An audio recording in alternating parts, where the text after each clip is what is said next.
No, not at all. I mean, John Whittingdale, first of all, is an excellent choice as my successor. And he's someone who actually is very experienced in this field. He led the select committee that oversaw that department for many years and did it very, very well.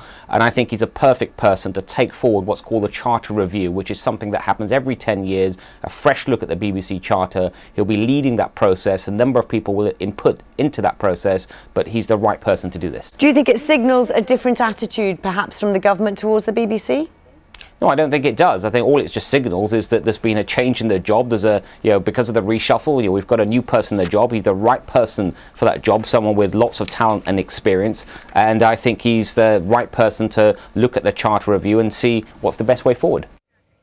And we're joined now by the Conservative MP, Philip Davies, who sat on the Culture, Media and Sport Committee in the last Parliament, and the Shadow Culture Secretary, Chris Bryant. Welcome to you both.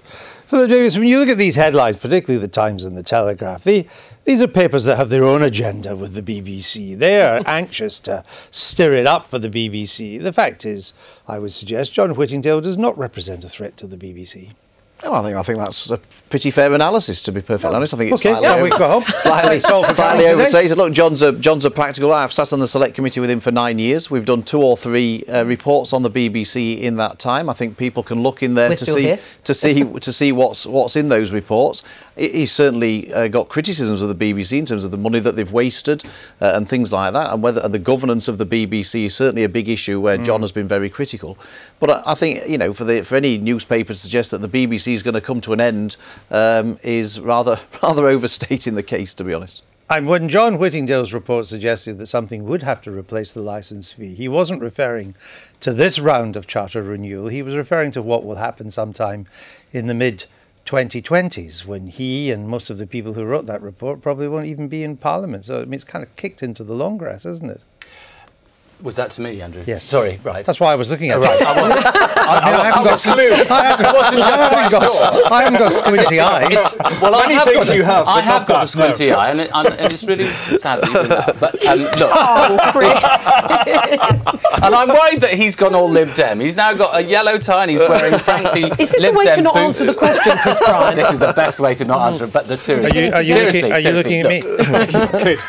In Glasgow, that's a different thing. Jimmy. Look, all right, get back to the subject. Behave. Look, yes, but I worry about John only in the sense that what happened yesterday was that there was quite a lot of briefing from Downing Street about his appointment, which seemed to suggest that this was a war on the BBC. And he has said that he doesn't think that the BBC should do entertainment programmes like Strictly, and which is pretty much the Farage position as well. What's the bad news about that? Well, because all right, because look, seriously, Andy, because there are people in this country who are very, everybody in my constituency pays the licence fee, and they should get something from it. It was just I know it was. I know, but I'm trying now to get us to steer us back to the serious business of protecting your job, Andrew.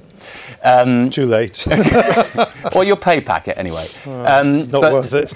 But the point I'm making is that there is a version of what the BBC is out there, which I think Philip subscribes to, and Farage and others, which is, well, no, there are those who say that it should just be about high-minded things, Radio 4, the Opera, Radio 3, things like that. PBS. Exactly, and I think that would be the death of the BBC. Yes, there are serious things that we need to address about the BBC, and pay is one of those. How many senior managers there are, whether the BBC Trust should survive, and so on. But I think the licence fee, which means that everybody pays and everybody gets something, is an important principle to fight for. Well, let's pick 2 of these things that you raised, because the licence fee is coming up for renewal. Let's operate on the assumption it's renewed. But here's the issue. What should the size of it be? Should it be renewed at the existing rate in real terms, or should it simply be in money terms? And should the BBC Trust continue? These are 2 big questions for the current one. What say you? Certainly no increase in the licence fee, and I hope and suspect that John's appointment will scupper any attempts that the BBC will have to try and increase the amount of the licence fee. Can I just to clarify, when you say no increase... I mean cash fees. So it stays flat cash, is the term. It stays at the 145 quid. That's what I would certainly... So a cut in real terms. That's what I would certainly support and expect. You've got to remember, cut in real terms, as more and more houses get built, the BBC gets more and more income from those places prices. So this idea that the BBC is getting a reduction in money is not true. As more houses are built, they get more money each year. So you are going to decriminalise not paying the licence fee. I hope maybe fewer people paying it. You'll get your go. Hold on. He was looking at me this time. So a cash freeze is what I would hope and expect to see. That. Trust?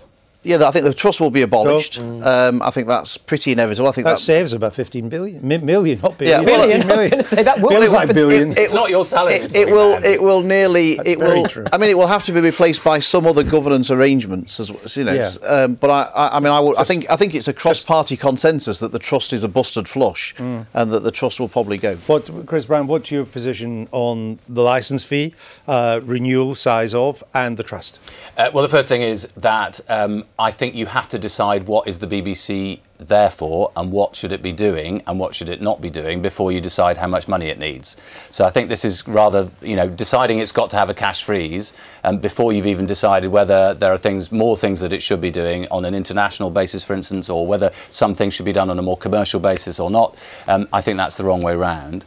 There is an issue about, I think we said very clearly that we thought that the vanity project that was local TV was a complete waste of BBC licence fee payers' money, and that should be put a stop to. Is it still going on? Yes, it is still going on, and I think which the BBC is paying for. The licence fee is paying for, and then on top of that, there's a top slicing which is going towards paying for the rollout of broadband. Now, there's a real question about whether that should continue in that way, and whether that, because in the end, if our programming gets worse and we're then able to sell fewer of our programmes overseas, that harms not just our economic standing but also our soft power in the world, which the BBC is a very strong representative of. What would you say to that? Well, the BBC's got plenty of money. I mean, it's got over £3.5 billion every single year of guaranteed income. It doesn't matter how badly it performs. It doesn't matter how biased it might get. It doesn't matter any of these things. It knows next year it will have more money coming in than it had the previous year. But the most important thing about that's the thing that needs to be broken. It can't just be so complacent. But Sky has £7 billion a year. And what the £3.5 billion of the licence fee does is basically an investment in the arts in this country. It's a production budget, and without it, you wouldn't get. But it's a tiny proportion. It's a tiny proportion of what they spend money on, and of the quality programming in the country. What would you cut in terms of services if you went along those lines of certainly freezing it at cash levels?